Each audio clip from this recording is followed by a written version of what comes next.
The time is now 5:07 a.m. here on your Tuesday morning. Man, Alex, we were looking at the fair yesterday during midday. Everybody and their mama and their grandmama was out there. Yeah, and they're going to have fantastic weather again for it today, but as we head into the next few days, maybe not so much here in Central Georgia. We'll go through it all here on Future View in just a moment, but first we're looking live down at the fairgrounds where, of course, the fair is going on through Sunday. Current temperature down there, 60 degrees. You might remember yesterday morning we were talking about the 40s at times, but since we've got a layer of cloud cover over the area, we're not quite as cool this morning. We've got 63 in Thomaston, 58 over in Forsyth, 56 up in Monticello, 60 in Sandersville this morning, and 63 waking up there in Vidalia. Once you get up towards Metro Atlanta, you lose the cloud cover and you get a bit cooler. So as we head through the day today, here's the cloud cover we're seeing now. Notice it actually grows a little bit before it begins to dissipate right before the noon hour. That's going to begin to dissipate when the sun comes up around 7:30. The noon hour, quiet here in Central Georgia.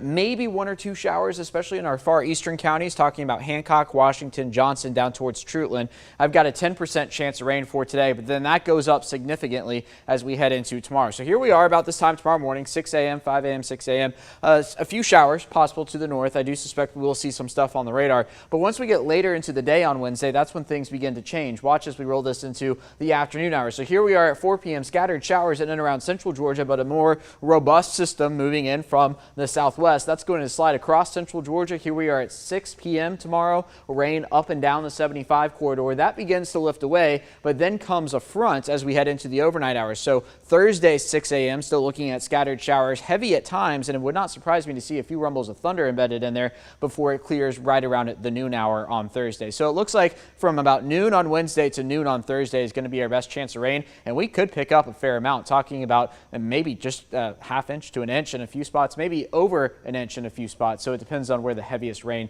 sets up there. So again, a 10% chance of rain today. That's going to be up to 80% by the time we get to Wednesday, and 60% namely for Thursday morning. Beyond that, we are quiet into the weekend. There we are on Friday, Saturday, and on into Sunday. Another front taking shape up towards the northwest that will arrive early next week. We are also on track for the fall foliage. We are now seeing patchy foliage in and around Central Georgia. We'll hit our peak probably right around the 1st of November, if not a few days after. So for today, look for a high temperature about 80 degrees, partly cloudy skies, a small sprinkle chance. And I know a lot of kids are on fall break. We've got the NLDS up in Atlanta. Fantastic weather for the Braves and Phillies this afternoon as well. First pitch is at 1:07. And if you're not headed up to Atlanta, say you're headed out to the fair later on this evening, again, a perfect afternoon and evening. Look for temperatures in the upper 70s and cooling down into the 60s if you're headed out there tonight. Here's the 7-day forecast. 80 today and tomorrow, an 80% chance of rain, namely tomorrow night, followed by a 60% chance of rain Thursday morning. Then in the 70s after that, making for a pretty nice fall weekend here in Central Georgia.